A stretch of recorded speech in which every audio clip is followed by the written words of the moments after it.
Hello friends, welcome to मार्गी। आजच्या newspaper सिम्प्लिफाईडमध्ये आपण जे आर्टिकल पाहणार आहोत त्याच्यामध्ये विशेष करून आपण पार्लमेंटरी कमिटीज संसदीय समित्यांबाबत काही चर्चा करणार आहोत। तर हे आर्टिकल कोणतं आहे तर द हिंदुस्तान टाइम्स या न्यूजपेपरमध्ये 27 मार्च 2021ला एक आर्टिकल आलं होतं ज्याचं टायटल होतं restoring the broken oversight mechanism of parliament. Restoring the broken oversight mechanism of parliament.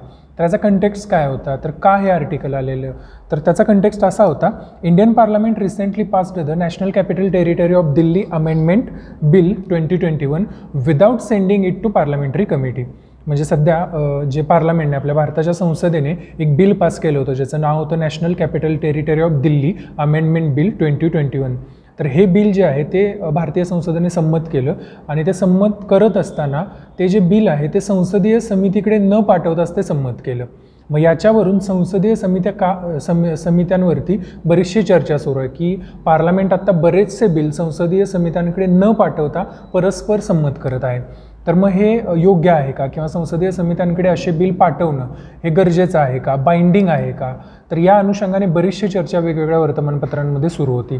तर जनरली म्हणजे पहिल्यांदा पाहायचं म्हटलं तरी बिल जे आहे national capital territory of Delhi हे जे बिल आहे तर ते बिल आणि ते पार्लमेंटरी कमिटीज याच्या अनुषंगाने याच्यावरती चर्चा होणं गरजेचं आहे। तर पार्लमेंटरी कमिटीजबाबत आपण बोलत असताना सुरुवातीला या आर्टिकलमध्ये जे काही इम्पॉर्टंट ऑब्झर्वेशन्स आहेत ते एकदा बघून घेऊयात। जसं की as per data compiled by PRS legislative research. PRS legislative research ही जी संस्था आहे तर त्याने एक डेटा कंपाईल केला आहे। तर ही एक इम्पॉर्टंट वेबसाईट आहे तर ज्याच्यावरती GS2ची प्रिपरेशन करत असताना किंवा पॉलिटिकल सायन्स ऑप्शनलसाठी करत असताना या वेबसाईटवरती जो डेटा असतो तो कंटिन्युअसली बघत राहणं गरजेचं आहे किंवा त्याचा फायदा आपल्याला मुख्य परीक्षेमध्ये नक्कीच होऊ शकतो। तर या वेबसाईटवरती किंवा या ऑर्गनायझेशनने एक डेटा कंपाईल केला होता आणि त्या डेटामध्ये असं सांगितलेलं की 14वी लोकसभा जी आहे 14th लोकसभा जिचा कालावधी 2004 ते 2009 असा होता। तर या कालावधीमध्ये एकूण जे बिल आहेत म्हणजे एकूण जी विधेयकं आहेत ज्यांची संख्या पार्लमेंटरी कमिटीजकडे पाठवण्याची म्हणजे किती बिल्स पार्लमेंटरी कमिटीजकडे पाठवली गेली तर त्याची संख्या होती 60%। म्हणजे एकूण बिलच्या 60% विधेयके फक्त संसदीय समित्यांकडे पाठवली गेली 14व्या लोकसभेमध्ये। 15वी लोकसभा जी आहे जिचा कालावधी 2009 ते 2014 होता तर त्या 15व्या लोकसभेमध्ये एकूण 71% बिल्स संसदीय समित्यांकडे पाठवली गेली म्हणजे 71% विधेयके संसदीय समित्यांकडे पाठवली गेली। आणि 16वी लोकसभा जी आहे जिचा कालावधी 2014 ते 2019 होता तर या कालावधीमध्ये एकूण विधेयकांपैकी केवळ 25% विधेयकेच संसदीय समित्यांकडे पाठवली गेली। केवळ 25% म्हणजे 75% विधेयके अशी होती 2014 ते 2019च्या 16व्या लोकसभेमध्ये जी संसदीय समित्यांकडे न पाठवताच परस्पर संमत केली गेली। तर यामुळे पार्लमेंटरी कमिटीचं जे महत्त्व आहे तर ते कुठं कमी होतंय का किंवा काय एकूण ती तरतूद आहे याच्या अनुषंगाने काही चर्चा आपण आजच्या या न्यूजपेपर सिम्प्लिफाईडमध्ये करणार आहोत। आणि परीक्षेच्या अनुषंगाने हा टॉपिक कसा इम्पॉर्टंट आहे, पूर्व परीक्षेला आजपर्यंत आयोगाने म्हणजे पाठीमागच्या 10 वर्षाचा आपण जर आढावा घेतला तर 2011 पासून 2020च्या परीक्षेपर्यंत आयोगाने 3 क्वेश्चन्स तरी पार्लमेंटरी कमिटीजवरती थेट विचारलेले आहेत पूर्व परीक्षेमध्ये। आणि मुख्य परीक्षेचा जर विचार केला तर मुख्य परीक्षेमध्ये पार्लमेंटरी कमिटीजवरती थेट 8 ते 9 क्वेश्चन्स आतापर्यंत आयोगाने विचारलेले आहेत। त्यामुळे हा खूप इम्पॉर्टंट टॉपिक पूर्व परीक्षा आणि मुख्य परीक्षा दोन्हींच्या अनुषंगानं पाहणं गरजेचं आहे। त्यासोबतच या आर्टिकलमध्ये आणि इम्पॉर्टंट ऑब्झर्वेशन्स आणखी आपण काय पाहू शकतो, जसा हा डेटा आपण पाहिला की 14वी लोकसभा 60%, 15वी लोकसभा 71% आणि 16वी लोकसभा 25% विधेयके फक्त संसदीय समित्यांकडे पाठवली गेली। याच्यासोबतच या आर्टिकलमध्ये असं म्हटलं गेलं sidelining committees is increasingly becoming a norm in India. म्हणजे कमिटीजला साईडलाईन करणं, परस्पर बिल पास करणं हे खरं तर एक इंडियामध्ये नॉर्म बनतोय म्हणजे ते एक मानक बनत चाललेलं आहे असं या आर्टिकलमध्ये म्हटलेलं आहे। त्यासोबतच म्हणजे त्यांनी उदाहरण देतानाच हे जे national capital territory of Delhi amendment bill जे होतं त्याचं उदाहरण दिलं की जे 15 मार्चला पटलावरती ठेवलं गेलं म्हणजे 15 मार्चला ते लोकसभेच्या पटलावरती ठेवलं गेलं आणि दोन्ही हाऊसेसमधून 24 मार्चला ते संमत झालं। म्हणजे 15 मार्चला ते पटलावरती आलं आणि 9 दिवसांमध्ये म्हणजे 24 मार्चला ते दोन्ही सभागृहांनी संमत केलं। मग हे इतक्या स्पीडी ती प्रोसिजर होती त्यामुळे मग इथं पार्लमेंटरी कमिटीजला साईडलाईन करत 9 दिवसामध्ये ते बिल संमत केलं गेलं आहे। मग याच्या विरोधामध्ये म्हणजे किंवा याची दुसरी बाजू काय आहे ती देखील बघायला पाहिजे. म्हणजे ऑन द अदर हँड हे म्हणत असताना की पार्लमेंटरी कमिटीजकडे एखादं बिल द्यायला पाहिजे किंवा कसं, तर त्यासोबतच दुसरी बाजू बघत असताना या आर्टिकलमध्ये असं सांगण्यात आले, parliament is working more in recent years discussing bill for longer durations. म्हणजे अलीकडच्या काही वर्षांमध्ये पार्लमेंट जे आहे ती जास्त कालावधीसाठी काम करत थांबली. म्हणजे आपण बघितलं या बिलसाठी देखील संध्याकाळी 9:30 वाजेपर्यंत पार्लमेंट काम करत होती, तर लॉंगर ड्युरेशनसाठी त्यांचं काम चालू आहे. त्यामुळे मेन क्वेश्चन म्हणजे आर्टिकलमध्ये उपस्थित केलेला क्वेश्चन असा आहे, so the question is if members of parliament are spending more time on direct deliberations on the floor of the house, why is bypassing committees a cause of a worry. म्हणजे जर जे संसदेचे सदस्य आहेत ते स्वतः प्रत्यक्षामध्ये फ्लोअरवरती चर्चेमध्ये प्रत्यक्ष सहभाग घेत असतील, तर कमिटीजला साईडलाईन करण्यामध्ये जास्त चिंता वाटण्याची का गरज आहे किंवा काळजीचं कारण नेमकं काय आहे. कारण संसद सदस्य जे आहेत तेच स्वतःहून प्रत्यक्षामध्ये या चर्चांमध्ये भाग घेत आहेत, असा एक मुद्दा याच्यामध्ये उपस्थित होतो. आणि दुसरा जो मुद्दा आहे, is spending more time on direct discussions, म्हणजे प्रत्यक्ष चर्चांमध्ये जास्त वेळ व्यतीत करणं किंवा जास्त वेळ घालवणं, can be a substitute for committee deliberations. म्हणजे समित्यांमधल्या ज्या चर्चा आहेत त्याला एक तो पर्याय म्हणून आपण बघू शकतोय का, किंवा पर्याय म्हणून थेट जे डायरेक्ट डेलिब्रेशन्स आहेत तो पर्याय म्हणून उपस्थित राहू शकतो का, किंवा पर्याय म्हणून आपण त्याच्याकडे बघू शकतो का. हे काही इम्पॉर्टंट ऑब्झर्वेशन्स या आर्टिकलमध्ये दिलेले आहेत. तर हे बघत असताना आपण मुळात पार्लमेंटरी कमिटीज म्हणजे काय, त्यानंतर त्या कशा स्थापन केल्या जातात, त्याचे वेगवेगळे प्रकार काय असतात आणि त्यांची गरज किंवा नीड काय आहे, या अनुषंगाने थोडी चर्चा करणार आहोत. तर पुढचा आपला पॉईंट याच्यातला हाच आहे या आर्टिकलच्या अनुषंगाने, what are the parliamentary committees, म्हणजे पार्लमेंटरी कमिटीज काय आहेत. तर याच्या अनुषंगाने एक लाईन खूप महत्त्वाची आहे, ती म्हणजे the constitution of India does not make any specific provision in regard to parliamentary committees but these are mentioned in several articles. म्हणजे भारतीय राज्यघटनेमध्ये पार्लमेंटरी कमिटीजबाबत विशेष तरतूद कोठेही करण्यात आलेली नाही. विशेष तरतूद ह्या शब्दावरती मुख्य भर आहे. मात्र पार्लमेंटरी कमिटीचा उल्लेख भारतीय राज्यघटनेतल्या काही कलमांमध्ये आलेला आहे. हे नीट समजून घ्यायला पाहिजे. म्हणजे जर पूर्वपरीक्षेला असा प्रश्न आला की भारतीय राज्यघटनेमध्ये पार्लमेंटरी कमिटीचा, संसदीय सदस्यांचा उल्लेख कोठेही करण्यात आलेला नाही, तर हे विधान चूक ठरेल. कारण उल्लेख आहे मात्र विशेष तरतूद नाही आहे. संसदीय समित्यांचा उल्लेख जो आहे तो राज्यघटनेतल्या काही कलमांमध्ये आढळून येतो. उल्लेख आहे मात्र विशेष तरतूद अशी कुठेही करण्यात आलेली नाही. त्यामुळे विशेष तरतूद करणं आणि केवळ मेन्शन असणं किंवा उल्लेख असणं हे समजून घेणं गरजेचं आहे. जसं की आर्टिकल 88 असेल म्हणजे आर्टिकल 88 असेल आणि आर्टिकल 105 म्हणजे आर्टिकल 105 असेल, तर या दोन आर्टिकल्समध्ये पार्लमेंटरी कमिटीचा उल्लेख असलेला आपल्याला दिसून येतो. काय आहे article 88? Right of ministers and attorney general to speak and take part in any committee of parliament of which he may be a member. म्हणजे इथं हा कमिटी ऑफ पार्लमेंट नावाचा शब्द आलेला आहे आर्टिकल 88 मध्ये. आणि आर्टिकल 105 जे power, privileges etcetera of the houses of the parliament, members and committees याच्याबद्दल भाष्य करतं, तर त्याच्यामध्ये देखील कमिटीज हा शब्द आलेला आहे. त्यामुळे भारतीय राज्यघटनेमध्ये याचा उल्लेख आहे, कलम 88 आणि 105 मध्ये स्पष्ट उल्लेख आहे, मात्र विशेष तरतूद याच्या संदर्भात कुठेही करण्यात आलेली नाही. Under the rules of Lok Sabha म्हणजे लोकसभेची जी नियमावली आहे, not every committee consisting of members of parliament is a parliamentary committee सू मोटो. म्हणजे लोकसभेची जी नियमावली आहे त्या नियमावली अंतर्गत प्रत्येक अशी कमिटी की ज्या कमिटीमध्ये संसदेचे सदस्य हे त्याचे मेंबर असतात, त्या कमिटीचे मेंबर असतात, अशी प्रत्येक कमिटी ही स्वयंपणे किंवा स्वतःहून पार्लमेंटरी कमिटी ठरत नाही, असं लोकसभा नियमांमध्ये स्पष्ट म्हटलेलं आहे. सुमोटो म्हणजे स्वयंपणे ती पार्लमेंटरी कमिटी ठरत नाही. मग याच्यासाठी आपल्याला काय बघावं लागेल की पार्लमेंटरी कमिटीज, एखादी कमिटी पार्लमेंटरी कमिटी आहे किंवा नाही हे ओळखण्यासाठीचे काहीतरी निकष घालून दिलेत. तर ते निकष नेमके कोणते आहेत हे देखील चेक करणं गरजेचे आहे. तर त्याची गरज का होती हे देखील त्याच्या संदर्भात गरजेचं आहेच. म्हणजे जसं आपण म्हटलं की संसदेची निगराणी अधिक परिणामकारक आणि अर्थपूर्ण करण्यासाठी संपूर्ण सभागृहाला ज्याच्याबद्दल विश्वास वाटेल अशा प्रकारचे एखादे अभिकरण असण्याची आवश्यकता निर्माण झाली होती. आणि असे अभिकरण म्हणजे आपण संसदीय समित्या असं म्हणू शकतो. मग या संसदीय समित्या म्हणजे कोणती समिती ही संसदीय समिती आहे आणि नाही हे कसं डिफाईन केलं जातं, तर तो आपला पुढचा मुद्दा आहे. Parliamentary committee may be defined as one that, त्याच्यामध्ये पहिला मुद्दा आहे, is appointed or elected by the house, appointed or elected by the house or nominated by the speaker or chairman or nominated by the speaker or chairman. याच्यामध्ये 3 महत्त्वाचे words आलेले आहेत. एक आहे अपॉइंटेड, दुसरा आहे इलेक्टेड आणि तिसरा आहे नॉमिनेटेड. म्हणजे अपॉइंटेड आहे, इलेक्टेड आहे आणि नॉमिनेटेड आहे. मग या 3 शब्दांमध्ये फरक काय आहे? तर अपॉइंटेड हा जो शब्द आहे त्यात अपॉइंटेडला आपण नेमणूक केलेली असं आपण म्हणू शकतो. म्हणजे अपॉइंटमेंट म्हणजे नेमणूक केलेली. त्यानंतर दुसरा जो शब्द आहे तो आहे इलेक्टेड. इलेक्टेड म्हणजे निवडून दिलेली. इलेक्टेड म्हणजे निवडून दिलेली. आणि तिसरा जो याच्यातला शब्द आहे तो म्हणजे नॉमिनेटेड. नॉमिनेटेड म्हणजे नामित केलेली. नामित केलेली. हे 3 शब्दांमधला मूलभूत फरक आहे. म्हणजे the committee which is appointed or elected by the house, म्हणजे अशी कमिटी की जी अपॉइंट ऑर इलेक्ट केलेली असेल सभागृहाकडून, म्हणजेच सभागृहाकडून त्याची नेमणूक केलेली असेल किंवा निवडून दिलेली असेल तर अशी कमिटी, किंवा nominated by the speaker or chairman, किंवा स्पीकर ऑर चेअरमन म्हणजे स्पीकर म्हणजे लोकसभेच्या बाबतीमध्ये सभापती आणि राज्यसभेच्या बाबतीमध्ये अध्यक्ष, ज्यांना आपण पीठासन अधिकारी म्हणतो.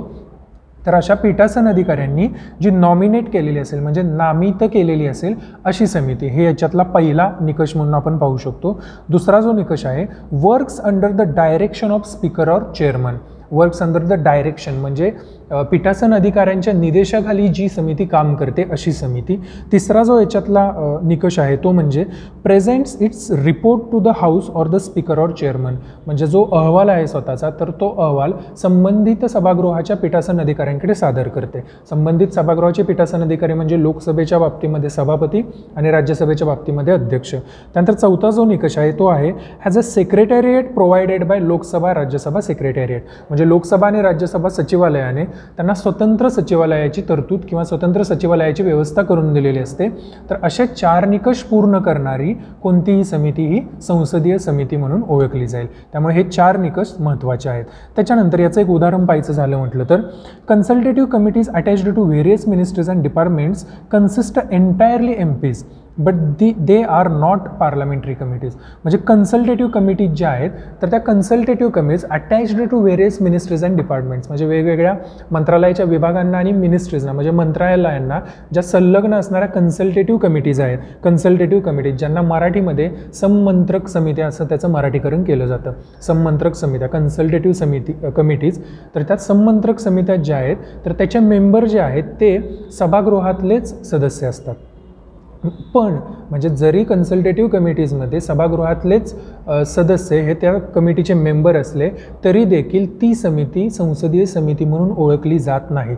का ओळखली जात नाही तर वर आत्ता आपण जे 4 निकष बघितले ते 4 निकषांची पूर्तता ती सममंत्रक समिती किंवा कन्सल्टेटिव्ह कमिटी करत नाही, म्हणून ती समिती पार्लमेंटरी कमिटी किंवा संसदीय समिती म्हणून ओळखली जात नाही. हे या ठिकाणी महत्त्वाचं आहे. 1989मध्ये या कन्सल्टेटिव्ह कमिटीजवरती मुख्य परीक्षेमध्ये आयोगाने थेट प्रश्न विचारला होता सममंत्रक समित्यांबाबत. त्यानंतर आपण पुढचा पॉईंट पाहूयात की इम्पॉर्टन्स ऑफ पार्लमेंटरी कमिटीज. म्हणजे संसदीय समित्यांचा इम्पॉर्टन्स काय आहे, म्हणजे यांचं महत्त्व काय आहे, यांची गरज काय आहे. तर त्याच्यामध्ये आपण पाहत असताना 2018 सालचा एक क्वेश्चन बघणं महत्त्वाचं आहे जो आयोगाने मुख्य परीक्षेमध्ये 10 मार्कांना विचारला होता या कमिट्यांवरती तर ती कमिटीजवरती. तर तो काय आहे तर तो क्वेश्चन आहे what do you think the committees are considered to be useful for parliamentary work.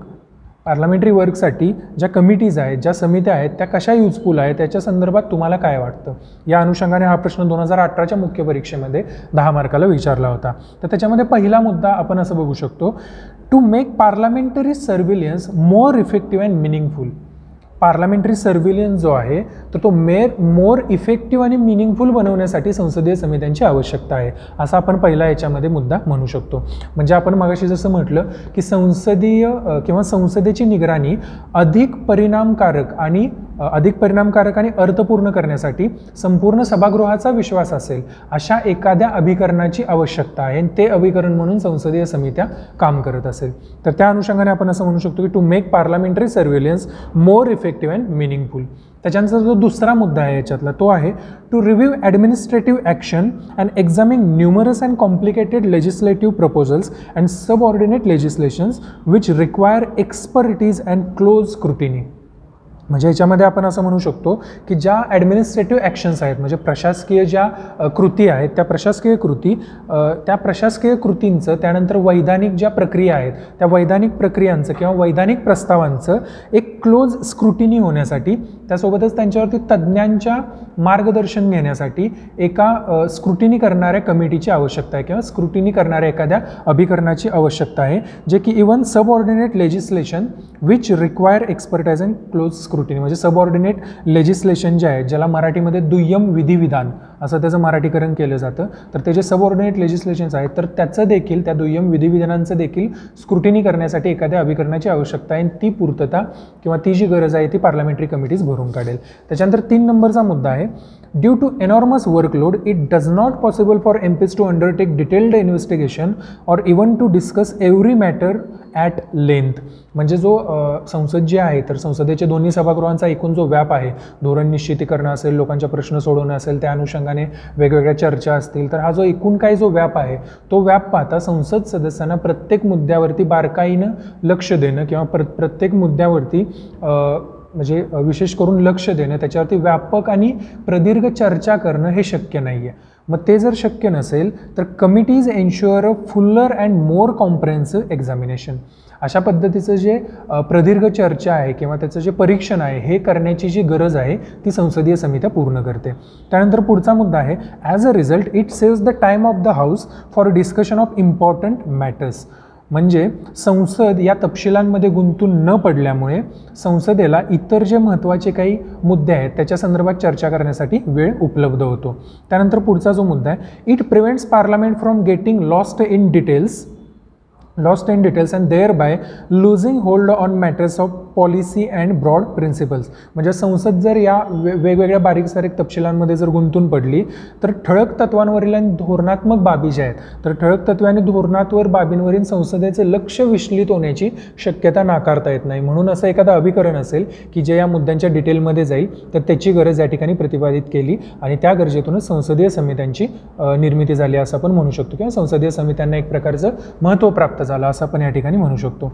त्याच्यानंतर पुढचा जो मुद्दा आहे, select committees and joint committees on bills may inter alia perform role of traditional second chamber.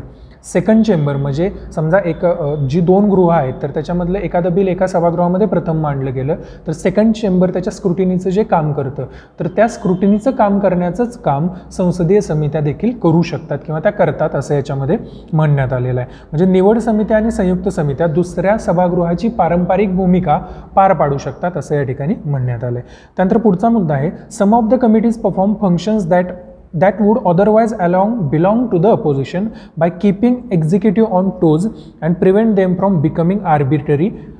तर याचा अर्थ काय आहे तर कार्यकारी शासनाला सतर्क ठेवण्याचं काम देखील संसदीय समित्या करत असतात. त्यासोबतच अपोजिशन म्हणजे जे काम अपोजिशननं करायला पाहिजे, चेक अँड बॅलन्सेसचं जे आपण काम म्हणतो तर जे विरोधी पक्षांना करायला पाहिजे तेच काम काही विशिष्ट परिस्थितींमध्ये संसदीय समित्या करत असतात असं आपण म्हणू शकतो. त्यानंतर पुढचा मुद्दा आहे, committees also constitute a valuable training ground for future ministers and presiding officers. म्हणजे संसदीय समित्या ज्या आहेत त्या एक उपयुक्त चर्चापीठ निर्माण करतात. म्हणजे भावी होऊ घातलेल्या जे पीठासन अधिकारी आहेत किंवा जे मंत्री आहेत त्यांच्यासाठी एक प्रकारचं उपयुक्त असं चर्चापीठ निर्माण करून देतात असं देखील म्हणण्यात आलेलं आहे. आता ही सगळी चर्चा कशामध्ये किंवा हे कशाच्या अनुषंगाने चर्चा चालू आहे तर सुभाष कश्यप यांचं कमिटीज इन इंडियन लोकसभा नावाचं एक आर्टिकल होतं, एका बुकमध्ये वेगवेगळे आर्टिकल्स कंपाईल करण्यात आले होते तर त्याच्यातलं जे सुभाष कश्यप यांनी लिहिलेलं कमिटीज इन इंडियन लोकसभा नावाचं जे आर्टिकल आहे तर त्याच्यावरती आधारित ही आपण चर्चा करतोय. याच्यामधला जो 9वा पॉईंट आहे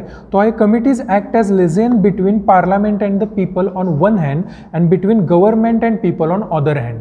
म्हणजे पार्लमेंट अँड पीपल संसद आणि लोक यांच्यामधला दुवा म्हणून एका बाजूला काम करते, तर गव्हर्नमेंट अँड पीपल म्हणजे शासन, सरकार आणि लोक यांच्यामधला दुवा देखील म्हणून संसदीय समित्या काम करत असतात. आणि याच्यातला महत्त्वाचा जो शेवटचा पॉईंट आहे म्हणजे संसदीय समित्यांची नीड किंवा इम्पॉर्टन्स काय आहे याच्या संदर्भातला तर तो म्हणजे people participation is possible through committees.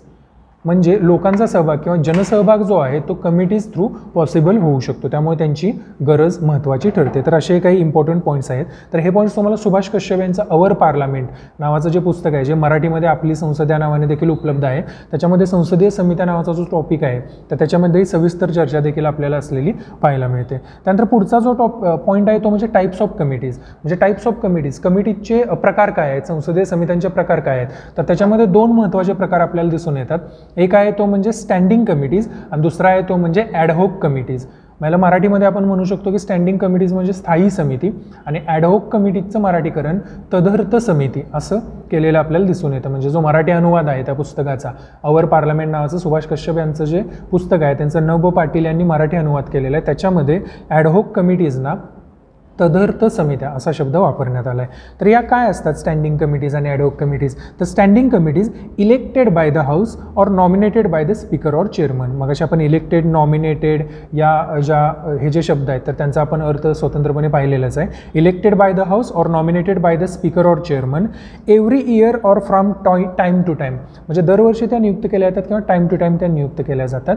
आणि याच्यामध्ये महत्त्वाचा मुद्दा म्हणजे त्या परमनंट इन नेचर असतात, म्हणजे त्या स्थायी स्वरूपाच्या असतात, म्हणूनच त्यांना स्टँडिंग कमिटीज असं म्हटलं गेलं आहे. एक्झाम्पल द्यायचं म्हटलं तर PSC पब्लिक अकाउंट्स कमिटी असेल, त्यानंतर इस्टिमेट्स कमिटी असेल, पब्लिक अंडरटेकिंग कमिटी असेल, हे सगळे स्थायी समितीची उदाहरणं आहेत. आणि ad hoc committees are constituted by the house or by the chairman or the speaker to consider and report on specific matters. म्हणजे एखाद्या विशेष मॅटरवरती काही रिपोर्ट्स सादर करण्यासाठी किंवा त्याची चौकशी करण्यासाठी ज्या समित्या नियुक्त केल्या जातात आणि ज्या परमनंट नसतात. म्हणजे तो मॅटर किंवा त्या दिलेल्या विषयावरती एकूणच इन्व्हेस्टिगेशन किंवा जी काही चर्चा आहे, जो अहवाल आहे तो सबमिट केल्यानंतर त्या संपुष्टात येतात.